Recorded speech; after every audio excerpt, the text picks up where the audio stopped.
Yes, good morning everyone. Welcome to the class. This is Rita ma'am, your political science teacher, grade 12. Chapter we have started US hegemony, and today we will do the next question, part 2 of this chapter. Means the topic that we will read today from page number 33. Yesterday you have observed this picture for 30 seconds, but I have not asked the question related to the picture, because this time picture based question will also come. Cartoon based question will also come. So first of all, we will recapitulate whatever we have done earlier, right? US hegemony. Armaan hegemony क्या होता है? आराम से पढ़ेंगे, cool होके, जितना कल पढ़ा उतना रिवाइज करके फिर आगे चलेंगे, ठीक है? अरमान, hegemony क्या होता है? What is the meaning of hegemony? Class ही नहीं लाई सी। हाँ, क्लास ही नहीं लाई सी मैं। ये देखो, ये गलत बात होगी ना, चैप्टर का नाम ही नहीं पता, फिर तू कैसे शुरू कर पाएगा? चल रोमन, हेजीमनी क्या होता है? मैम हेजमनी मतलब कि जिदा यूएस अपनी हिंदी च दसां ते दादागिरी करदा है, बाकी ओदे ते नहीं, you have written the meaning on the book. Check. Yesterday you have हाँ जी written. मैम। हाँ, क्या लिखा था? इंग्लिश में भी लिखा था। पैरिटनिंग इतना कुछ लिखा है। डोमिनेंस। डोमिनेंस ते एक तुहीं लिखाया है टेरिटनिंग। हाँ जी, अरमान लिख लो। Hegemony means dominance. Now the dominant country in the world was only and only one, that was America. तो अपनी हेजीमनी दिखा रहा था। अरमान अब ध्यान से सुन लेना, तू कल नहीं आया था क्लास में तो मैं वाइंड अप कर देती हूँ, सारा तो नहीं बट 5 मिनट में पूरा मैं रिकॉल कर देती हूँ। हेजीमनी होता है दादागिरी दिखानी अपनी, समझते हो? नाउ इससे पहले तो दो ही कंट्रीज थे, दोनों किसी से कम नहीं थे, दुनिया में दोनों से बढ़ के कोई नहीं था। अब दोनों में भी एक रह गया था, एसयू चला गया था, सोवियत यूनियन चला गया था। अब सिर्फ अमेरिका अमेरिका और अमेरिका पूरी दुनिया में छा गया था, यूनिपोलर वर्ल्ड बन गया था। और अपनी ना दादागिरी ये सब पर दिखा रहा था, पूरी दुनिया पर, और जैसे तैसे सब लोग इसके शिकंजे में आ रहे थे, हम भी आ गए थे, आज भी हैं, है ना? आज भी हैं, हम इसकी दादागिरी को मानते हैं। सब अमेरिका ही जाना चाहते हैं, +2 के बाद वहां पर सेटल होना चाहते हैं, अमेरिका के ब्रांड पहनना चाहते हैं। अच्छा, yesterday we have discussed about 3 cases, Aisha, Jabu and Andri. 3 of the cases were totally different from each other, लेकिन जैसे तैसे ये यूएस हेजीमनी के शिकार हो गए। कैसे हुए थे शिकार? वैसे ये तीनों अलग अलग कंट्रीज में रहते थे, तीनों के अलग अलग केसेस थे, तो फिर ये तीनों बेचारे कैसे अंदर आगे दादागिरी के, कैसे दबदबा छा गया इनमें अमेरिका को, और अमेरिका की वजह से इन तीनों की लाइफ बर्बाद हो गई। ये बच्चों ने क्या किया था, या अमेरिका ने इन बच्चों के लिए क्या गलत कर दिया था कि ये बच्चे अपने आप की लाइफ खराब होने के लिए अमेरिका को जिम्मेवार मानते हैं? अब देखो, आयशा का क्या था, इसके पैर में फ्रैक्चर हो गया था, ये बगदाद में रहती थी। पैर में फ्रैक्चर कैसे, ध्यान से सुनना, next time I will not explain you. और ये तीनों बच्चों का नाम याद रखना, इनके केस याद रखना, because at last we will sum up with these 3 children. Now whatever we have done, that Aisha's leg was fractured due to an missile accident led by America. उसका धड़ टूट गया और उसकी टांग पे भी फ्रैक्चर हो गया और उसकी लाइफ खराब हो गई। Second case we have done about Jabu. Jabu wants to do photography, art, not photography, वो आर्ट में जाना चाहता था, but his father was forcing him to join MBA, क्योंकि एमबीए में जाएगा तो उसके बिजनेस में हाथ बटा पाएगा और उसको प्रॉफिट हो पाएगा। तो बच्चे की ख्वाहिश नहीं है, बच्चे की कोई ख्वाहिश नहीं मानी जाती है, पापा ने जो बोला वही करना है। नाउ आंद्री का क्या था, ऐसा लड़का कूल दिखना चाहता है, वो जीन्स पहनना चाहता है। बेटा कैमरा ऑन करो, पवन एंड सुखमन। तो वो जीन्स पहनना चाहता है, तो उसकी मदर उसको बार बार डांटती है कि तू जीन्स क्यों पहनना चाहता है, तू तो चर्च जाता है, जब तब तो ना पहना कर। उसके फादर कहते हैं कि जब हम इसकी एज के थे तभी भी तो हम जीन्स पहनते थे। तो कितने सालों से ही अमेरिका की हेजीमनी चल रही थी, तीनों के ऊपर, तीनों को किसी न किसी तरह से अमेरिका ने ही अफेक्ट करा है। वो बेचारी अमेरिका के अटैक का शिकार हुई। जाबू जो था टैलेंटेड बच्चा था, वो अपना ट्रेडिशनल आर्ट करना चाहता था और उसके माँ बाप नहीं माने, बोलते नहीं MBA करेंगे अमेरिका में, अमेरिका से स्टडीज करें। आंद्री आंद्री जैसे तैसे, उसको खुद नहीं पता वो कैसे शिकार हो गया वो US हेजिमनी का। हम तो नहीं ना जीन पहनते थे, हम तो अपना खादी कुर्ता पहनते थे, हम अपना सूट सलवार और साड़ी वगैरह पहनते थे, है ना। हम तो ये नहीं जीन्स पहनते थे, पर आज जीन्स की इतनी आदत, today I am also wearing jeans kurta. ये जीन्स कुर्ता याद रखना, because jeans kurta will be you are going to mention in the US hegemony and as a soft power, कि सॉफ्ट पावर के तौर पर भी हमें कुछ पता ही नहीं चला। सॉफ्ट पावर का मतलब हमें पता ही नहीं चला कि किस तरह हम लोग अमेरिकन हेजिमनी के शिकार हो गए। तो 3 of the cases indirectly told us there was US hegemony. अच्छा, now beginning of new world order. अब न्यू वर्ल्ड ऑर्डर शुरू हो गया था 1991 में, जब SU खत्म हो गया। वैसे ना SU जब खत्म हुआ ना 1991 में, तो अमेरिका, हम लोग मानते हैं कि अमेरिका की हेजिमनी छा गई। क्या सच में वैसे 1991 में ही वो हेजिमनी दिखाने लग गया था पूरी दुनिया में, कि उससे पहले थी उसकी कुछ हरकतें ऐसी? आपको क्या लगता है? Raise your hands if you know the answer. Muskan, 1991 में ही वो दादागिरी दिखा रहा था कि उससे पहले भी? नहीं मैम, पहले भी दिखाता था, पहले भी वो पावरफुल ही था, पहले भी अपने दादागिरी दिखाता था। हाँ, can you tell me the particular year, कब से उसका ये सब शुरू था? ईयर तो जब सेकेंड वर्ल्ड वॉर के बाद थी शुरुआत। हाँ, सेकेंड वर्ल्ड वॉर के बाद। क्या किया था उसने सेकेंड वर्ल्ड वॉर में? उसने क्या किया था? वेरी गुड मेरा बेटा। वर्ल्ड वॉर उसने एंड करनी थी, तो उसने दो बॉम्ब्स थे, और जापान में जो हिरोशिमा और नागासाकी 2 डिस्ट्रिक्ट थे, उनमें वो मतलब फेंकवा दिए थे, तो वर्ल्ड वॉर खत्म हो गई थी। जरूरत थी ऐसा करने की? नहीं मैम, पहले ही जापान जो सरेंडर करने वाला था, मगर हाँ, उसने अपनी पावर ही शो करनी थी, तो yes, very well done. Japan तो बेचारा पहले ही सरेंडर करने वाला था, जानबूझकर अमेरिका ने ऐसा करा। मतलब कहने को हम कहते हैं 1991 में सोवियत यूनियन टूटा तो अमेरिका पावरफुल हुआ, इसकी हरकतें 45 से ही शुरू हो गई थी। बल्कि अभी मुस्कान ने हमें बता दिया, जब जापान पर इसने अटैक किया हिरोशिमा नागासाकी पर, तो करने की जरूरत थी नहीं। ऐसे ही दुनिया को दिखाना था कि मैं वर्ल्ड वॉर जीत गया हूँ और अमेरिका अमेरिका अमेरिका ही है सारी दुनिया में। तो इसकी हरकतें 45 से ही शुरू हो गई। अच्छा, उसके बाद हमने पढ़ा था थोड़ा सा, then I have asked you to observe the picture, है ना। तब हमने एंड कर दिया था, and we have not learned any more, we have not read any more. Now have you observed picture? अब तो 24 घंटे ही हो गए हैं, अब तो ऑब्जर्व कर ली होगी, ठीक है। अच्छा ईशा, अनम्यूट योरसेल्फ बेटा। Whatever you have seen in the picture, tell me, आपको क्या दिखा इस पिक्चर में? मैम की प्लेस है, वहां पे सारा कुछ डिस्ट्रॉय हुआ हुआ। हाँ, अच्छा Isha, read the caption below the picture. The picture of burned and broken vehicles was taken on the highway of death, a road between Kuwait and Basra, on which the retreating Iraqi army was attacked by American aircraft during the first Gulf War in February 1991. Some commentators have suggested that the US forces deliberately bombed this stretch of highway where feeling and out feeling combat नहीं लिखा, fleeing, flee लिखा, flee, flee होता है भाग जाना, flee का मतलब लिखो रैन अवे, fleeing फील नहीं लिखा। and out. एक मिनट ईशा, इनको लिखने दो बेटा, मीनिंग लिखने दो, आप भी लिखो। ये फ्ली लिखा है, ये फील नहीं लिखा। फ्ली होता है भाग जाना, रैन अवे, डर के भाग जाना। चलो Isha, fleeing of,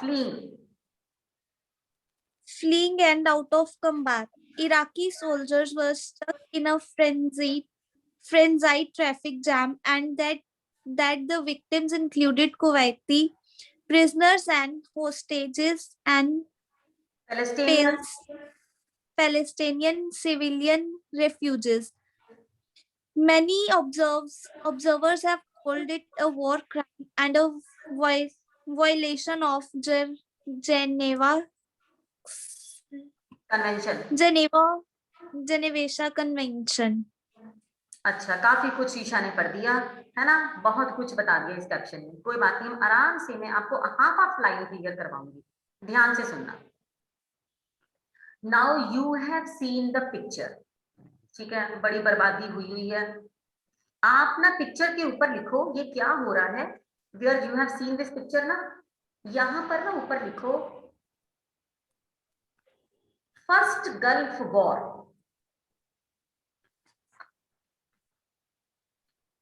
the first Gulf War, bracket में लिखो वेयर यू हैव रिटन ना फर्स्ट गल्फ वॉर, ब्रैकेट में लिखो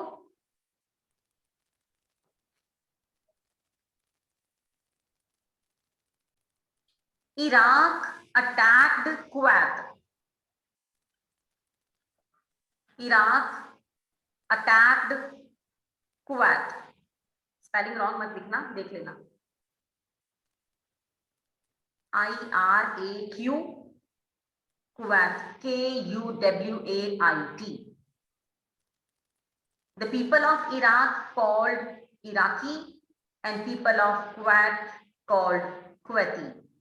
People of India called Indian, people of America called Americans, people of Canada called Canadian, people of China called Chinese. तो इराकी और Kuwaiti उनको बोलते थे जो लोग वहां रहते थे। अच्छा, काफी कुछ ईशा ने पढ़ा इस लाइन में। Now listen carefully. This picture burned of a broken vehicles was taken away on the highway of death. Highway of death, highway जहां बहुत सी गाड़ियां होती हैं, पर ये तो हाईवे ऑफ डेथ है जहां बहुत सी डेथ हो गई थी। ध्यान से सुनना, very very important topic, first Gulf war. मैं वीडियो भी भेजूंगी आपको व्हाट्सएप पे, आज एक पीपीटी भी भेजूंगी मैं आपको फर्स्ट गल्फ वॉर की। This is newly added topic, मैं इसको और इलेबरेट कर दूंगी अगर यहाँ से क्लियर नहीं होगा तो। नाउ हुआ क्या था, हाईवे ऑफ डेथ, बहुत सारी डेथ हो गई थी। A road between Kuwait and Basra, Kuwait और बसरा की रोड के ऊपर, on which the retreating Iraqi army was attacked by American aircraft. Iraqi सेना पर अमेरिकन एयरक्राफ्ट ने अटैक कर दिया था। ऐसे ही नहीं अटैक कर दिया था, सोए सोए नहीं जागे थे अमेरिका से किसी ने हेल्प मांगी थी। किसने हेल्प मांगी थी? कुवैत ने। अमेरिका तो पहले ही पावरफुल था, वो तो पहले ही सोच रहा था कि कोई मेरी हेल्प मांगे सही, है ना, मैं तो बर्बाद ही कर दूंगा उस कंट्री को। तो उसने बड़ा खुश होकर कुवैत की हेल्प की। कुवैत ने थोड़ी हेल्प मांगी, इसने ज्यादा हेल्प कर दी। इराक तो थोड़े से धमकाने पे ही डर जाना था, पर इसने तो बर्बाद करके रख दिया इराक को। किसने बर्बाद कर दिया, जरा मैं पूछ लूं, पवन, किसने बर्बाद किया इराक को? यूएस ने।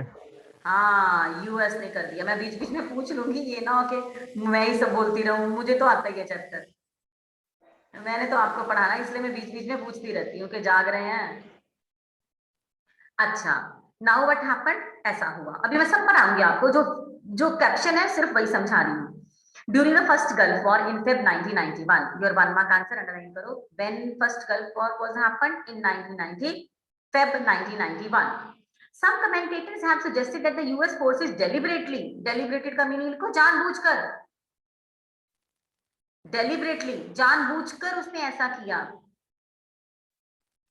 मैं आपको बोलूं कि या आप ये कह लो कि आपके मम्मा अगर आपकी कंप्लेन करते हैं आपके पापा से, ठीक है, कि देख लो बात नहीं मान रहा, मोटरसाइकिल लेके रोज चला जाता है, ये बात नहीं मान रहा है ना, आपकी मम्मा ने कंप्लेन की, तो आपके पापा ने क्या किया, आपको खूब मारा, आपसे मोटरसाइकिल ले लिया और बोला निकल जा घर से बाहर। अब मम्मा ने कहा ऐसा थोड़ी मैंने कहा था, मैंने तो कहा था इसको समझा दो बस। तो आपको क्या करना चाहिए था, सिर्फ इसकी बाइक अंदर रख लेते, प्यार से समझाते, बाइक नहीं मिलेगी और प्रॉपर अपनी ऑनलाइन क्लासेस लगा, तो इतना कहना था। पर फादर ने क्या किया, डेलिबरेटली, जानबूझकर उसको इतना मतलब मारा धमकाया कि वो तो उसकी बस हो गई बच्चे की। In the same sense here also America ने डेलिबरेटली, जानबूझकर इराक को बर्बाद कर दिया। वो तो बहाना ही था कुवैत का भी, कुवैत ने हमसे हेल्प मांगी है, ठीक है। Now what happened that the US deliberately bombed the stretch of the highway where fleeing and out of combat Iraqi soldiers बेचारे वहां से क्या किया उन्होंने, were stuck in the frenzied traffic jam and that was the victim, including Kuwait prisoners and hostage the Palestinian civilian refugees में वो change हो गए, and many observers have called it the war crime. कुछ लोग इसको war तो वो होती ना कि जो war हो, लेकिन जानबूझकर war करवा देनी और इतनी बड़ी war करवा देनी जो छोटी सी बात से प्यार से समझाने से हल हो जानी थी, तो उसको war crime बोलते हैं, ठीक है, and a violation of the Geneva convention. जबकि जिनेवा में जब कन्वेंशन हुआ था तो जिनेवा में भी यही बात हुई थी, जब कोई कंट्री दूसरी कंट्री पर अटैक करेगा तो हम लोग सिर्फ हेल्प करेंगे, ये नहीं कि दूसरे को बर्बाद कर देंगे, ठीक है। अब जैसे हमसे कोई हेल्प मांगे, इंडिया से कोई हेल्प मांगे दो कंट्रीज, तो हम एक को बर्बाद थोड़ी कर देंगे दूसरे की हेल्प करने के चक्कर में, हम तो दोनों को समझाएंगे, हम तो इतना ही कर सकते हैं। Now we are going to read the first Gulf War. सिर्फ 15 मिनट के लिए और पढ़ाऊंगी बस मैं, पर ध्यान से सुन लेना, ये है क्या, किस किस में हुई वॉर, क्यों हुई वॉर, एंड में क्या हुआ वॉर का, और बाकियों पर इसका क्या इफेक्ट पड़ा। द फर्स्ट गल्फ वॉर, एक प्रेजेंटेशन आज मैं दिखाऊंगी आपको, नहीं तो व्हाट्सएप पे भेज दूंगी एक प्रेजेंटेशन फर्स्ट गल्फ वॉर की। टॉपिक काफी इंपॉर्टेंट है, so that's why I am giving stress on this topic. 1 page ही पढ़ेंगे बट ध्यान से पढ़ेंगे। चलो रोमन स्टार्ट करो बेटा, आप यहां से पढ़ना शुरू करो। The beginning of new world order, वैसे मैंने यहाँ से पढ़ा दिया था पर चलो कोई बात नहीं, फिर इंटरलिंक्ड है ना इसलिए। हाँ सुखमन बेटा, हाँ सुखमन। मम्मा आपने ना ऊपर हेडिंग पे लिखवाया था कि इराक अटैक कुवैत, तो इसमें कुवैत अटैक इराक नहीं आएगा? नहीं, क्योंकि कुवैत ने अमेरिका से हेल्प मांगी थी ना। हाँ तो फिर क्या हो गया, कुवैत की ना हेल्प की, अरे तू समझी नहीं है, जैसे इराक और कुवैत की लड़ाई हुई, ठीक है, तो कुवैत बेचारा गरीब था, उसने अमेरिका से हेल्प ली, तो अमेरिका किसकी हेल्प करेगा, कुवैत की। कुवैत की। कैसे करेगा, कैसे करेगा, वही कि डिस्ट्रॉय करके इराक को बॉम्ब से लगा हाँ हाँ, ठीक है। बस बस बस एग्जैक्टली। चलो हाँ जी पढ़ो बेटा, रोमन पढ़ बेटा। मैम किथों शुरू करना? Beginning of the new world order. Beginning of the new world order. 32 last, beginning of new world order. The sudden collapse of the Soviet Union took everyone by surprise. Ma'am सारा paragraph या line line करके? तू ना एक एक line ही पढ़, फटाफट पढ़ दे क्योंकि कल हमने ये पढ़ लिया हुआ था, एक एक लाइन पढ़ जल्दी जल्दी। The sudden collapse of the Soviet Union, everyone by surprise. Everyone चलो took सोवियत यूनियन surprise. टूट गया था और सोवियत यूनियन के टूटने से सब हैरान हो गए। हाँ जी चलो बेटा एक एक लाइन पढ़ो फटाफट। While one of the two superpowers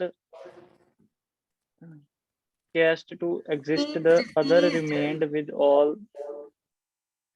Ceased to exist, the other remained with all its powers intact, even चलो जी, दो सुपर पावर थी, enhanced. एक खत्म हो गई सोवियत यूनियन, अब पूरी दुनिया में सिर्फ एक ही पावर बच गई, अमेरिका, सुपर पावर। चल बेटा। Thus, it would appear that the U.S. hegemony began in 1991 after Soviet power disappeared from the international scene. पूरी दुनिया की सीन में से यूएस खत्म, एसयू खत्म हो गया और दुनिया के सामने 1991 के बाद अमेरिका आ गया। पर आपको अंदर की बात पता है, अभी मुस्कान ने भी बताया, कहने को 1991 में हुआ था अमेरिका हेजीमनी, बट अंदर से उसकी हरकतें 45 से शुरू हो गई थी जब वर्ल्ड वॉर उसने एंड करी थी, जब जापान और हिरोशिमा वाला ट्रेजेडी हुई थी, याद रखना। हाँ जी यस कंटिन्यू बेटा।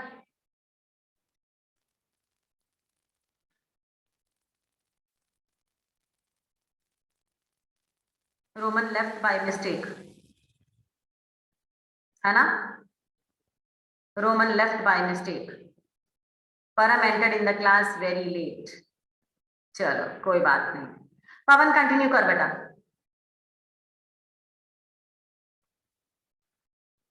This is largely correct. This is largely correct, but we need to keep in mind two riders to this. First, First, as we shall see in this chapter, some aspects of US hegemony did not emerge in 1991, but in fact go back to the end of the Second World War in 1945. The यहाँ second, इसके the पीछे ना दो कारण हैं। अगर US शुरू हुआ था ना दादागिरी अपनी दिखाने, पूरी दुनिया में दबदबा दिखाने, तो वो अंदर से 45 में ही शुरू हो गया था। कहने को हम 91 मानते हैं। दूसरी बात बता पवन, second, the US did not start behaving like a hegemony power right from 1991. It became clear much later that the world was in the fact living in the period of hegemony. ठीक है, it became clear much later that the world was in fact living in a period of hegemony। तो बड़ी देर बाद दुनिया को पता चला कि हम भी अंडर आ गए अमेरिका के जैसे तैसे। अब आपको भी तो अभी पता चला है, पहले थोड़ी आपको पता था जीन्स के बारे में और बर्गर पिज्जा के बारे में और कोल्ड ड्रिंक के बारे में, जो ब्रांड पहन रखे हैं आप लोगों ने, पहले थोड़ी पता था आपको। अभी मैंने बताया, कल आपको तो पता चला कि इनडायरेक्टली आप भी अमेरिका की दादागिरी के अंदर हो। नहीं तो छोड़ो फिर कोल्ड ड्रिंक सॉफ्ट ड्रिंक ये सब पीनी, छोड़ो मैकडॉनल्ड जाना, छोड़ो रीबॉक नाइकी एडिडास, तो किसी ना किसी तरह हम भी, तो पता ही नहीं चला पूरी दुनिया को कि वो लोग अमेरिका की दादागिरी के अंदर आ चुके हैं एज अ सॉफ्ट पावर। जरूरी नहीं कि हम लोग हेल्प लेते हैं आर्मी की और मिलिट्री की और वेपन्स की तो ही हम उसके थैंकफुल होते हैं, उनसे एयरक्राफ्ट लेते हैं, ऐसे भी हम उनके अंडर ही थे। बड़ी दुनिया को तो बाद में पता चला कि यूएस हेजिमनी के अंडर आ गए हम लोग। हाँ जी पवन। Let us therefore look at this process by which US hegemony got established more closely. अब यहाँ पर हेडिंग In a, बनाओ, एक मिनट पवन, यहाँ पर हेडिंग बनाओ the first Gulf war. Your question starts now. अब ध्यान से सुनना, अगर आप कहोगे तो मैं लिखवा दूंगी, ठीक है। द फर्स्ट गल्फ वॉर, अगर यहीं से समझ आ जाएगा तो ठीक है, फिर मैं आपको readymade answer I will send you through WhatsApp या फिर एक वर्कशीट डाल दूंगी, ठीक है। हाँ चलो पवन शुरू करो भाई। फर्स्ट गल्फ वॉर क्यों कहते हैं, ये क्या थी, किस किस में हुई, और फिर tell me the whole story. हाँ जी पवन स्टार्ट बेटा।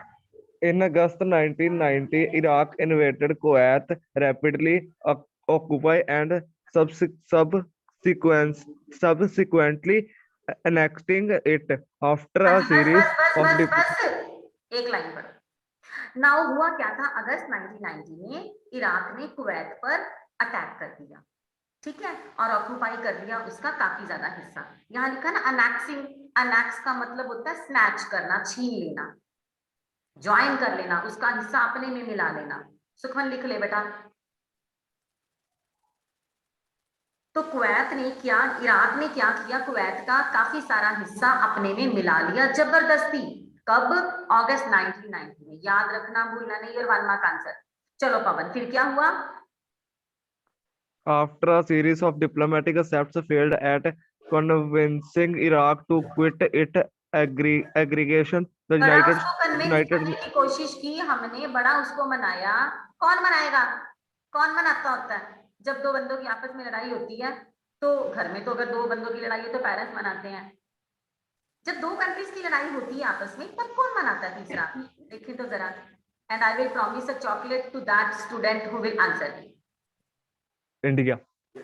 इंडिया क्यों, इंडिया को क्या हक बनता है, ऐसे नहीं चॉकलेट मिल जानी। कौन मनाता है फिर अगर दो कंट्रीज में लड़ाई हो जाए तो, फिर ऐसा कौन सा वर्ल्ड फोरम है। United nation. हाँ यूनाइटेड नेशन। 1 चॉकलेट पक्की तेरी पवन, सिल्क की डिमांड मत करना, ठीक है। वो 10 रुपीज वाली मिलेगी बस, डेरी मिल्क छोटी सी।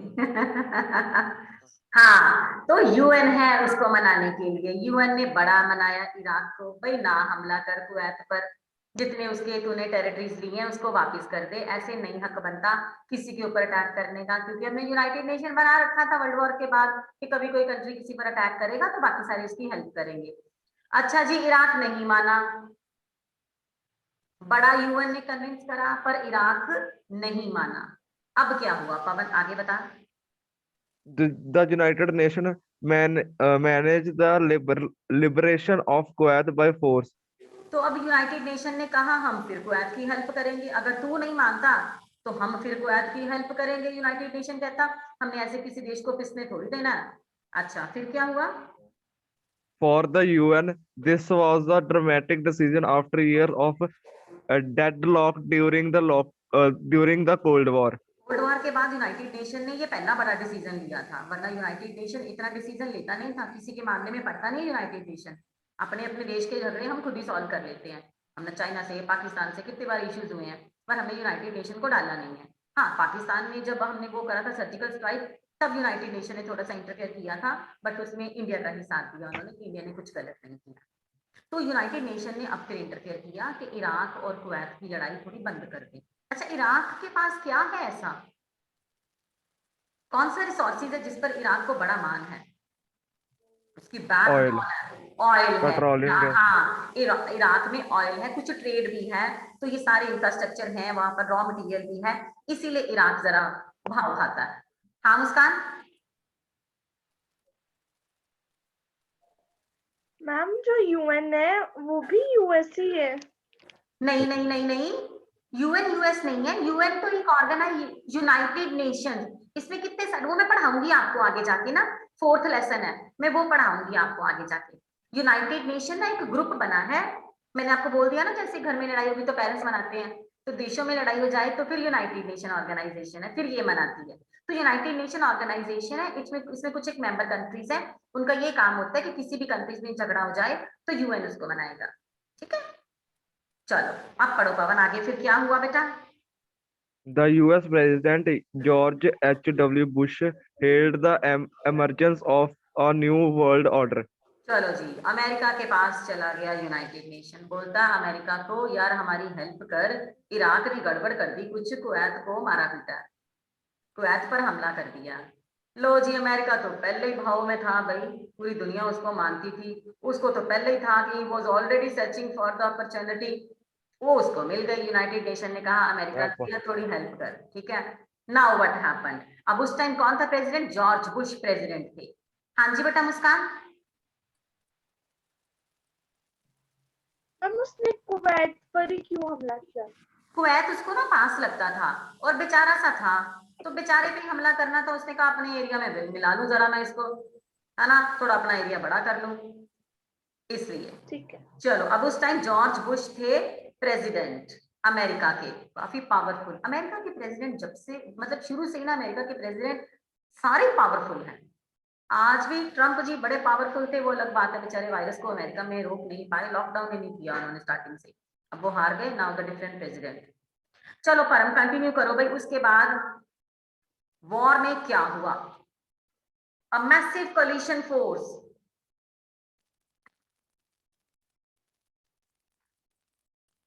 अनम्यूट करो। अच्छा पवन, अब तूने पढ़ लिया तो वीडियो ऑफ है ना?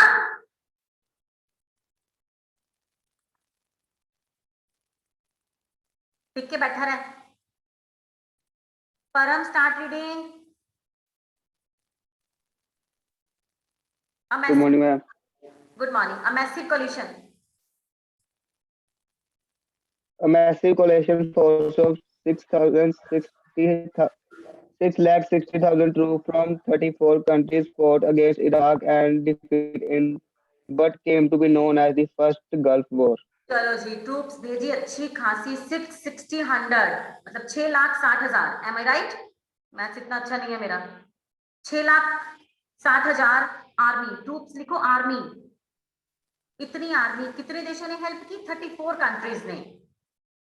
प्यार से तो इराक माना नहीं है, अब 34 कंट्रीज ने इतनी सारी ट्रूप्स भेजी और फिर इराक को समझ आ गई, इराक हार गया, कुवैत को हेल्प मिल गई अमेरिका से और 34 कंट्रीज से।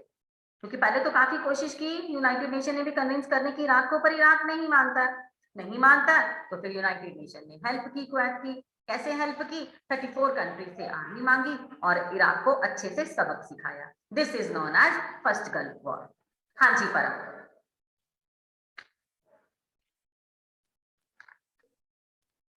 परम continue.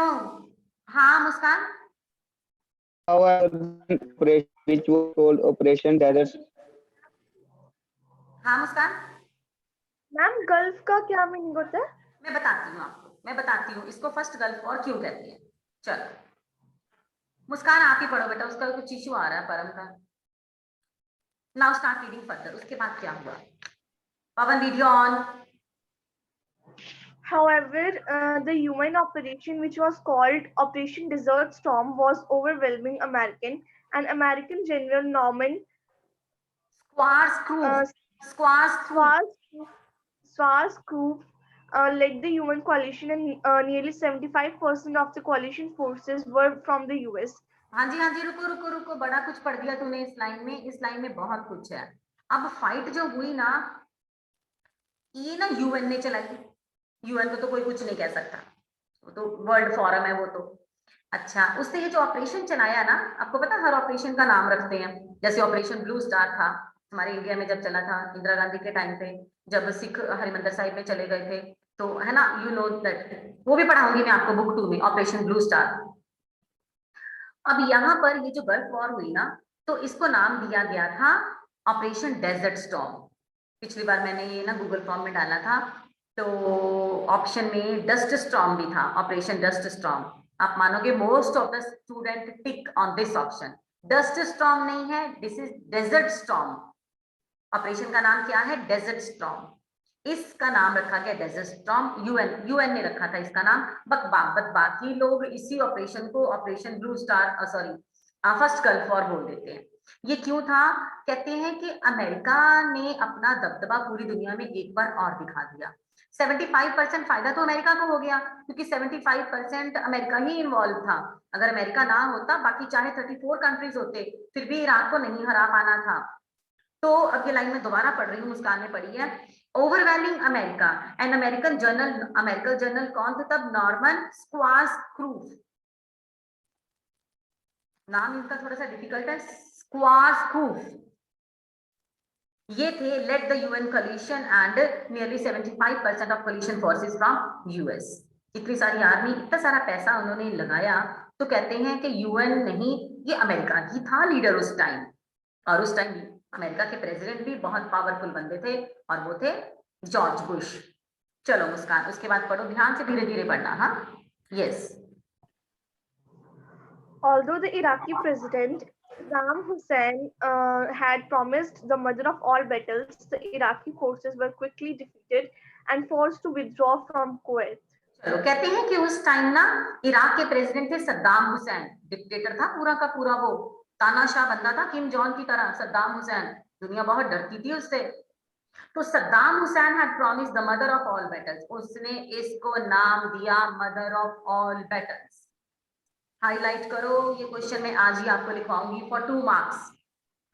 Mother of all battles, Saddam Hussein कहते थे इस लड़ाई को मदर ऑफ ऑल बैटल्स माना जाएगा। Iraqi forces were quickly defeated and forced to withdraw from Kuwait. और इस ऑपरेशन में इराक हार गया। इराक को अपनी आर्मी फटाफट कुवैत से बाहर लेके जाने पड़ी और कुवैत जीत गया। This is known as first Gulf War. ये मैं क्वेश्चन लिखाऊंगी, पहले पढ़ लो, ठीक है? हाँ जी मुस्कान, फिर क्या हुआ? लो जी, कुवैत बेचारा बच गया। Iraq time face, America powerful, UN ने अपनी ड्यूटी अच्छे से प्ले कर दी। चलो जी मुस्कान, फिर क्या हुआ भाई? The first Gulf War revealed a vast technological gap that had opened up between the US military capability and that of other states. अच्छा भाई, एक चीज तो पता चल गई इस वॉर में, इराक नथिंग, कुवैत नथिंग, बाकी कंट्रीज नथिंग, और वंडरफुल और बल्ले बल्ले हो गई अमेरिका। टेक्नोलॉजिकल गैप देखा, जैसे बॉम्ब, जैसी आर्मी, जैसे ट्रूप्स, जैसे वेपन्स अमेरिका के पास थे, किसी के पास नहीं थे। आपको पता, इसको स्मार्ट वॉर बोलते हैं। ये जो वॉर हुई ना, किसी ने ऐसे बॉम्ब देखे नहीं थे, किसी ने ऐसी आर्मी देखी नहीं थी वेल ट्रेन्ड, ऐसे हथियार देखे नहीं थे पूरी दुनिया में। इतनी बढ़िया टेक्नोलॉजिकल वॉर थी ये, और पूरी दुनिया मान गई कि जो अमेरिका है वैसा कोई कंट्री नहीं है। तो it was a technological gap between America and other countries. कोई टिक नहीं सकता था अमेरिका के सामने।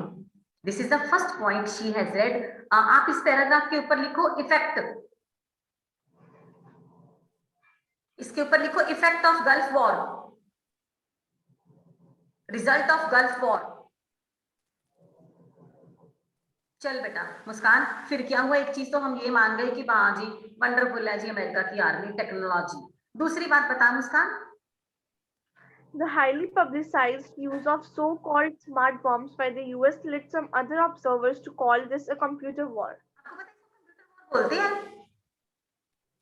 जो बाकी ऑब्जर्वर है ना, जब उन्होंने देखा ना कि इसके पास तो स्मार्ट बॉम्ब है, ऐसे बॉम्ब तो इराक तो 10 साल में भी नहीं बना पाएगा, कुवैत 10 साल में भी ना बना पाएगा, इंडिया 10 साल में भी कोई कंट्री बना ही नहीं सकता, जैसे स्मार्ट बॉम्ब इसके पास है, अमेरिका के पास है, तो इसको ना कंप्यूटर वॉर बोलते हैं। ये भी एक क्वेश्चन है कि why Gulf War is called computer war या video game war. Video game खेलते हैं ना, जब वीडियो गेम क्या होता है, बॉयज लोग खेलते होंगे ना, वीडियो गेम खेली परम तूने कभी, वो क्या होती है, अनम्यूट कर परम, वीडियो गेम खेलते हैं वो क्या होता है? Yes. वो क्या होता है वीडियो गेम? मैम मैंने तो वो वाली कभी खेली नहीं। अच्छा अरमान, तुझे पता है वीडियो गेम जब खेलते हैं वो कैसे खेलते हैं? My son also plays, but मैंने कभी नोटिस नहीं किया, बट वो रिमोट से कुछ लगा होता है। हाँ जी, गेम ही होती है। गेम होती है ना इसमें, मतलब इसको कैसे खेलते हैं ना, बता ना, वीडियो गेम बोर्ड। यार आजकल भी बच्चे खेलते हैं, जो पबजी भी खेलते हैं और एक फ्री फायर भी खेलते हैं, है ना? हाँ ईशा, तुझे पता होगा वीडियो गेम क्या होती है? हम रिमोट होता है और कंप्यूटर में खेलते हैं उसके साथ। हाँ कंप्यूटर में ना वो वॉर खेलते हैं और उसमें कुछ और लोग भी इंक्लूड हो जाते हैं। पवन से पूछे, हाँ पवन वीडियो गेम वॉर क्या होता है?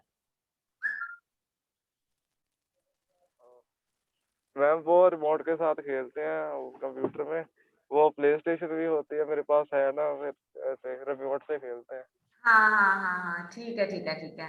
अब मैं आपको बताती हूँ वीडियो गेम वॉर क्यों बोलते हैं इसको। इसको वीडियो गेम वॉर इसलिए बोलते हैं कि जब ये लड़ाई हो रही थी ना, इसका लाइव टेलीकास्ट चल रहा था,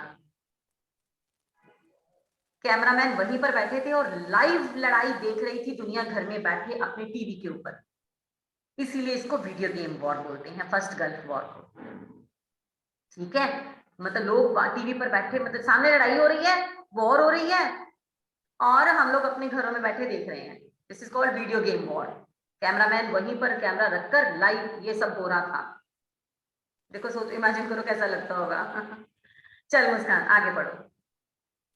Widespread television coverage also made it a video game war, with viewers around the world watching the destruction of Iraqi forces live on TV in the comfort of their living rooms. अपने living room में, drawing room में बैठकर आराम से तमाशा देख रहे थे, Iraq की सेना का क्या हो रहा था और कुवैत जीत रहा था और अमेरिका उसकी हेल्प कर रहा था। जहां लिखा ना वीडियो गेम वॉर, इसको हाईलाइट करो और अभी लिखो इसका मीनिंग, वरना भूल जाओगे। Video game war means war is happening, अभी लड़ाई हो रही है, वॉर इज हैपनिंग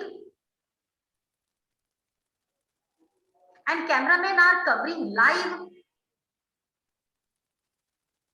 लोग घर पे बैठ के वॉर देख रहे थे टीवी में, and cameraman are covering live and people were watching on TV and people were watching the war on the TV, sitting in the living rooms. Drawing room में, लिविंग रूम में बैठकर आराम से TV पर ये war देख रहे थे। तो जब लोगों ने घर घर में ये वॉर देखी तो वाकई मान गए कि हाँ भाई अमेरिका में भी कुछ बात है। चलो last paragraph Jashan will read. अच्छा भाई उसके बाद क्या हुआ? Result. Yes Jashan. Incredibly, the US may actually have made a profit from the war. अच्छा यूएस ने क्यों हेल्प करी भाई? कोई बिना मतलब के किसी की हेल्प नहीं करता। और आपको पता दुनिया में सबसे पावरफुल चीज क्या है? सबसे तो नहीं बट सेकंड पावरफुल चीज पैसा है। अमेरिका पैसे का भूखा है, अमेरिका को पैसा चाहिए था। अमेरिका ने अपना फायदा सोचकर ही इसकी हेल्प की। बोला मैं कुवैत की हेल्प करूंगा, मैं इस कंट्री की हेल्प करूंगा, मुझे पैसे देते जाओ, मैं आपको स्मार्टफोन दूंगा, मैं आपको वॉर वेपन्स दूंगा, आपको आर्मी दूंगा, मुझे पैसा दे दो अगर आपने जीतना है तो इन कंट्रीज ने मिलकर अमेरिका को पैसा दिया। जितना पैसा अमेरिका का लगा था ना, उससे कहीं ज्यादा अमेरिका को मिल गया। अमेरिका के तो मजे, अमेरिका को बहुत प्रॉफिट हो गया। बस उसने फिर यही धंधे शुरू कर दिए। हमेशा सबकी हेल्प करना, सबसे खूब पैसा लेना, उससे आधा भी नहीं लगना, और हेजीमनी भी छा गई उसकी पूरी दुनिया पर। हाँ जी जशन। According to many reports, the US received more money from the countries like Germany, Japan, and Saudi Arab than it had spent on the war. Your 1 mark answer बेटा हाईलाइट करो। It got money from Germany, Japan and Saudi Arabia.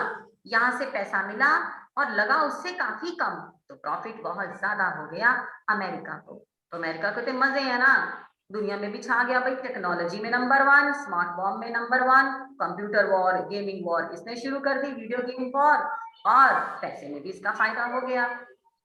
तो पूरी दुनिया मान गई America की hegemony को। अच्छा बस इतना ही पढ़ेंगे। You please open your copy, छोटा सा क्वेश्चन लिखना 2 मार्क्स का, नहीं तो भूल जाएंगे हम कल तक। मुस्कान मुंह ना बना टेढ़ा मेढ़ा, मैं देख रही हूँ। Only 2 marks answer. Write down today's date 24 April.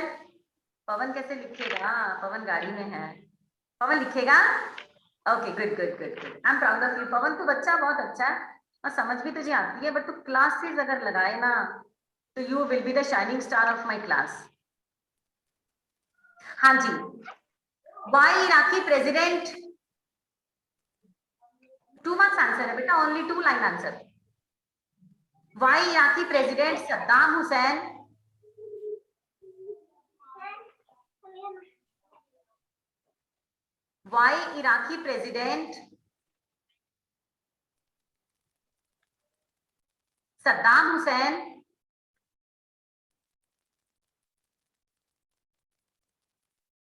Why Iraqi President Saddam Hussein had promised, ऐसा क्यों कहा था? Had promised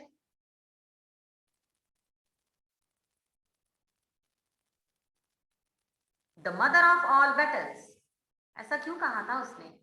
The mother of all battles, पढ़ाना भी। Why Saddam Hussein, Iraqi president, called the mother of all battles? अच्छा, the mother of all battles को put in double commas, सब लड़ाइयों की माँ बोला उसने कि देखना जरा होता क्या इस लड़ाई में, पूरी दुनिया याद रखेगी the mother of all battles। Answer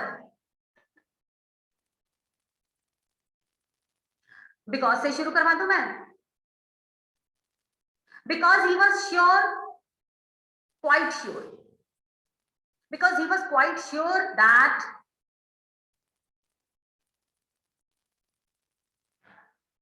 बेचारे को बड़ा मान था खुद पे, को लगता था कि मेरे जैसा कोई भी नहीं है इराक को। Because he was quite sure that he will lead Iraqi army, I capital, that he will lead Iraqi army, I capital डालना, that he will lead Iraqi army in such a way, ऐसे तरीके से lead करेगा, in such a way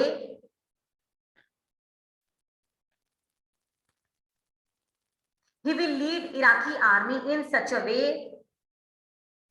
that it will defeat USA। US लिखना, that it will defeat US।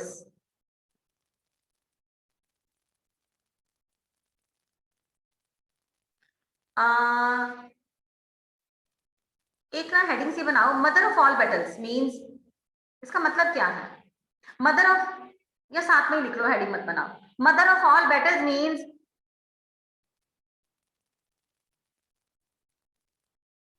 mother of all battles means mother of all battles means that his army will fight, that his army will fight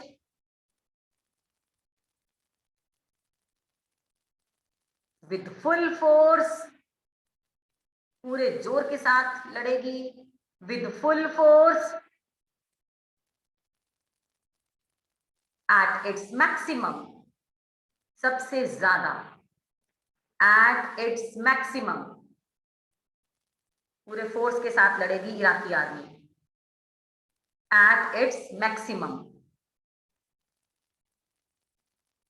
चलो पवन तो जा कहाँ रहा है, unmute कर। पवन कहाँ जा रहे हो बेटा? जलंधर में। जलंधर जा रहा है, मैंने भी आज जलंधर जाना है। तू जलंधर क्यों जा रहा है? दवाई लेनी थी।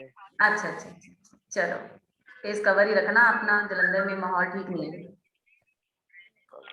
चलो चलो ठीक है बेटा, I am going to wind up the class. हाँ, और एक प्रेजेंटेशन डालूंगी मैं आज गल्फ वॉर पे, देख लेना अच्छे से। Tomorrow is holiday, please revise whatever we have learned. Okay, thank you Tanvi, thank you Param, Pawan, Sukhman, Isha, Arman, Jashan, Muskan, thank you so much बेटा, गॉड ब्लेस।